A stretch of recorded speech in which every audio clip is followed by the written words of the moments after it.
Hello friends, my name is Varun Tripathi और आज हम लोग क्यूमीन यानी जीरा के बारे में पढ़ने वाले हैं। तो स्टार्ट करते हैं। क्यूमीन, देखिए क्यूमीन का बॉटेनिकल नेम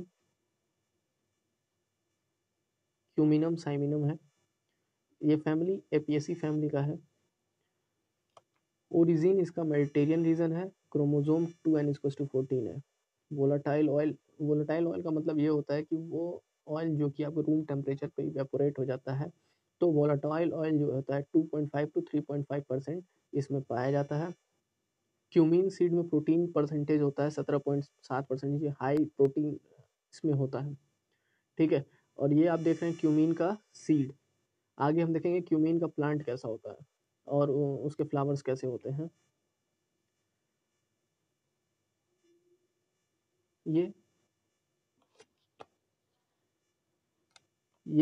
क्यूमीन का फ्लावर है और ये क्यूमीन का पूरा प्लांट है। ये क्यूमीन का सीड है, ये क्यूमीन का फ्लावर है, ठीक है। तो आप देख सकते हैं क्यूमीन का प्लांट कैसा होता है।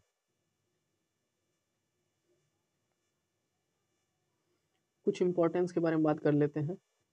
जीरा के अंदर बहुत सारे इंपॉर्टेंस है, पर हम लोग कुछ बेसिक इंपॉर्टेंस के बारे में ही बात करके आगे बढ़ेंगे, नहीं तो वीडियो बहुत लंबी हो जाएगी। सबसे पहले मैं आपको बता दूं, इसके अंदर एंटीऑक्सीडेंट क्वालिटी होती है। इसके अंदर एंटी कैंसर प्रॉपर्टी होती है। एंटी कैंसर प्रॉपर्टी का मतलब ये होता है कि आपके अंदर इतनी इम्यून शक्ति डेवलप करता है ये कि कैंसर की प्रॉपर्टीज कम हो जाती, मतलब कि आपको कैंसर होने की संभावनाएं कम हो जाती है। ये डायरिया से भी आपको बचाता है। ये कंट्रोल करता है ब्लड शुगर को। ये बैक्टीरिया और पैरासाइट से आपको बचाता है। ये इन्फ्लेमेटरी इफेक्ट भी होता है इसके अंदर। ये कोलेस्ट्रॉल को भी कम करके रखता है। अगर जिनको अपना वेट लॉस करना है वो इसको खाएं, उनका वेट लॉस होगा। जीरा वाटर जो होता है सबसे बेस्ट होता है एंटीऑक्सीडेंट, एंटी माइक्रोबियल। इसमें बहुत सारी क्वालिटीज़ होती हैं। जो डेली खाता है उसके चेहरे पे निखार आता है। बहुत सारी क्वालिटीज़ हैं। स्किन चमकती है। तो इसके अंदर बहुत सारी क्वालिटीज़ हैं। आगे बढ़ते हैं।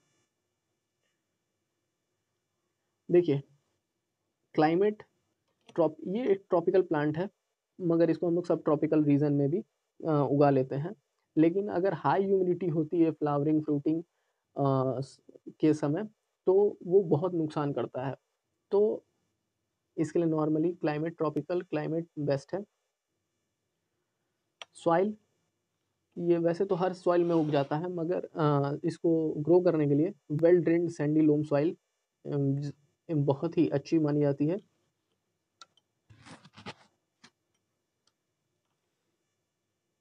सीड रेट लग कहीं कहीं 8 से 10 किलोग्राम पर हेक्टेयर दिखाया है, कहीं 12 to 15 केजी पर हेक्टेयर। पर नॉर्मली मैंने 12 to 15 केजी पर हेक्टेयर मानकर आपको बता रहा हूँ। इस सोइंग इसका जो किया जाता है फर्स्ट वीक ऑफ नवंबर से लेके फर्स्ट वीक ऑफ दिसंबर में करते हैं हम लोग। ब्रॉडकास्टिंग और इन ड्रिल्ड 30 सेंटीमीटर की डिस्टेंस पे हम लोग इसको करते हैं और 1 to 2 सेंटीमीटर डेप्थ इसकी सीड की सोइंग करते हैं। सीड सो करने से पहले हम लोग उसको सोक करते हैं 8 आवर तक। उसको पानी में हम लोग उसको सोक करके रखते हैं ताकि उसके अंदर जर्मिनेशन हो। कुछ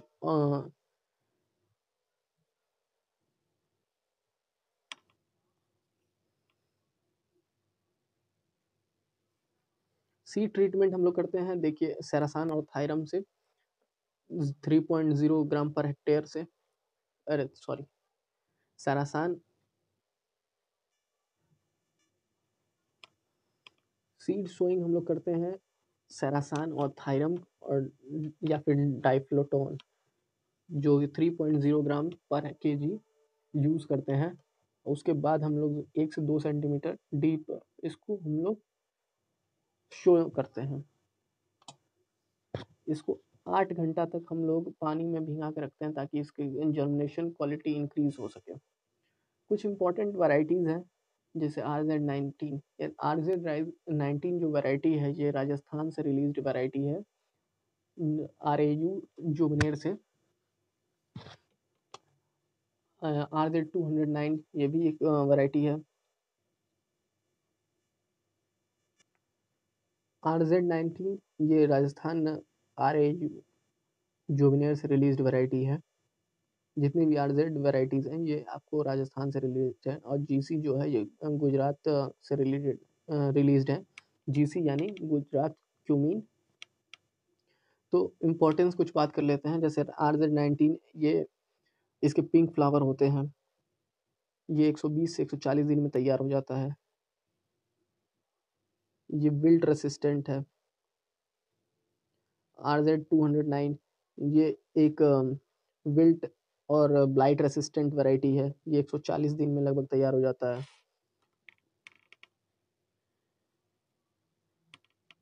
आगे बढ़ते हैं। लैंड प्रिपरेशन हम लोग ऐसा करते हैं कि लैंड को बढ़िया से 2 से 3 बार प्लगिंग कर लेते हैं विथ देसी प्लग, और उसमें जितने भी रॉ मटेरियल पुराने होते हैं उनको निकाल के निकाल देते हैं, बाहर कर देते हैं। और फिर उसमें हम लोग सबसे पहले हम लोग क्या करते हैं कि 2 से 3 बार प्लगिंग कर लेते हैं हैरो से या देसी प्लग से। उसके बाद स्टबल्स जितने भी होते हैं या फिर रॉम पिछले क्रॉप्स के, उनको हम लोग कलेक्ट करके रिमूव कर लेते हैं। और जो क्लॉड्स होते हैं, बड़े बड़े ढेले होते हैं, उनको हम लोग बढ़िया से ब्रेक करके और लेवल कर लेते हैं प्लैंक्स के through.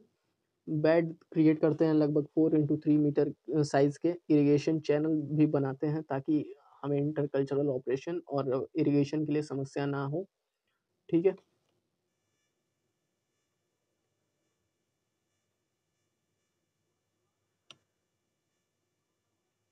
Manure and fertilisers,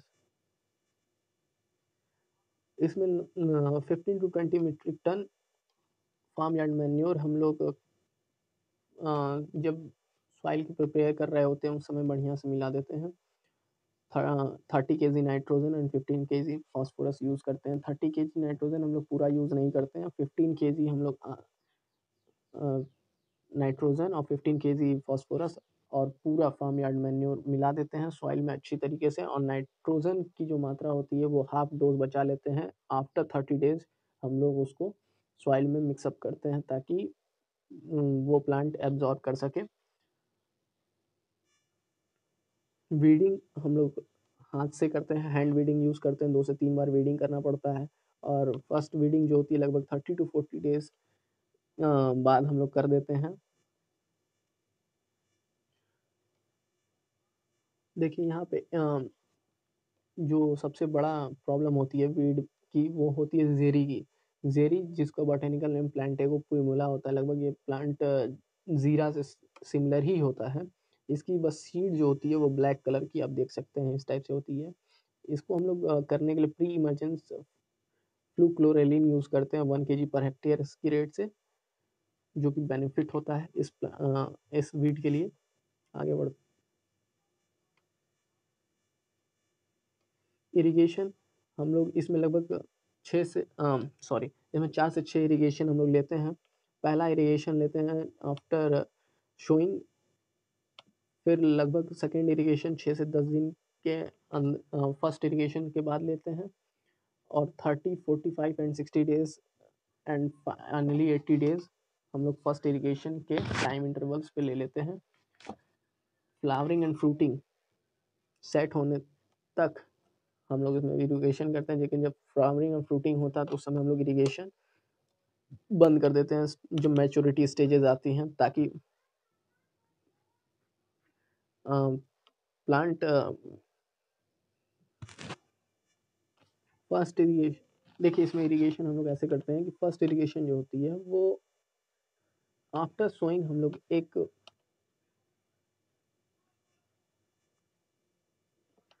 irrigation हमें सॉइल के अकॉर्डिंग चाहिए होता है, लेकिन पहला इरिगेशन जो होता है वो हम लोग सॉइल को तब दे देते हैं जब लगभग